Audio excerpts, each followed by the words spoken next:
Hello, I'm Emily and I'm an educator at MoHi, and this is Collection Connections Objects in Question, where we take a quick peek into Seattle history by taking a really close look at items in our teaching collection to see what they can tell us about the past. Today, we're going to be exploring aviation innovations, and these are our artifacts. But first, let's have a think. So, what are some of the things that I think about when I think about aviation innovations in the Puget Sound region? One of the first things that I think about is definitely the Boeing Company, which got its start right here on South Lake Union, making seaplanes just like the B-1 seaplane that hangs from our atrium here at MoHi, which, like many of Boeing's first planes, is one of a kind and super cool. Now, when I think about aviation innovations, I like to think about what are some of the influences or causes of these innovations. And one of the first things that I think about are people, right?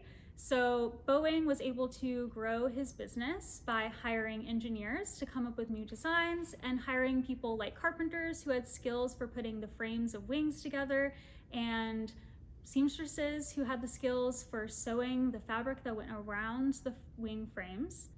Another thing that I think about are different motivations and goals that might influence or produce certain kinds of aviation innovations. A lot of aerospace companies like Boeing make money from US military contracts where they're hired in order to design new planes just for the military. And so those engineers are going to have very specific ideas and goals in mind that are different than engineers who are working on commercial planes for people who are traveling, who are going to have different goals and ideas in mind than engineers who are working on planes specifically designed to carry cargo for shipping. Now, another thing that I think is super important to think about when we think about aviation innovations are those things that engineers are going to be thinking about themselves, like the properties of flight, which are drag, thrust, lift, and weight. And another thing that engineers think about a lot as they're coming up with new ideas for planes are the materials and testing new materials in order to figure out and achieve certain kinds of results. So for example, those early planes that, like the B-1 that we were talking about, that are made from wood and fabric, they found that spruce was a really great wood for building these frames because it was super sturdy but also very light. And then eventually, after World War I, planes were often made from metal that was riveted together. So those are some of the many things that I think about when I think about aviation innovations. These are the items we'll be exploring today. Our first step is to just take a look at our artifacts.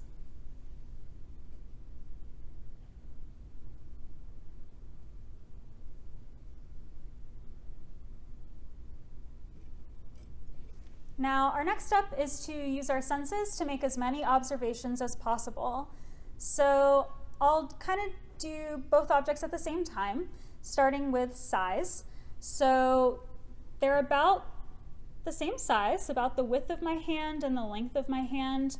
Their shape is that they, directly from above, they look kind of like a rectangle, but then we can see that they're curved, and they're pretty thin pieces as well.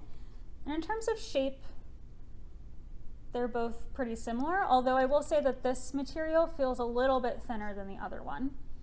Now, also in terms of size, I noticed that this one is, they're both super light, but this one's a little bit heavier than this one. To help me with that, I've got this scale, and this first piece weighs 23 grams, and the second piece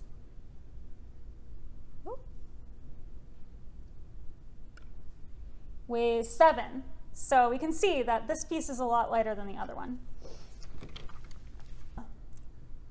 Looking at color, this one right here looks silver and feels like metal and sounds like metal. And then this one over here is got a few different colors. So it's got mostly black or gray over here, and it looks kind of like a woven or checkerboard pattern as well. And it looks pretty similar to that, but less shiny on this other side. And then it's also got some white markings and then blue on this other half. And as far as those markings go, we see the name Boeing plus something that maybe looks like a planet with like a airplane tail sort of thing at the end of it. These little markings here really remind me of the windows on the side of a plane and also a plane hatch or door. And it says celebrating a year of progress, and it's got a date that ends in 2004. And it also says over here, Boeing 7E7 Dreamliner composite material, first one-piece barrel development. Wow, okay, so this has like a lot of commemorative language or like anniversary type language on it, which is pretty interesting. This one also has markings, but it's just some numbers that I can't quite tell what they mean. It's got a 5, a 0, a slash, and the number 11. Who knows? Now, what do I think about these? I'm thinking that, I mean, they definitely seem to have to do with planes and Boeing, and they seem to be small pieces, maybe sample sizes of something. Whatever this one is made out of, it seems like it's super important and special to the Boeing company. Look at that. So this photo shows us what looks like a section of the main body of the airplane, which is also called a fuselage.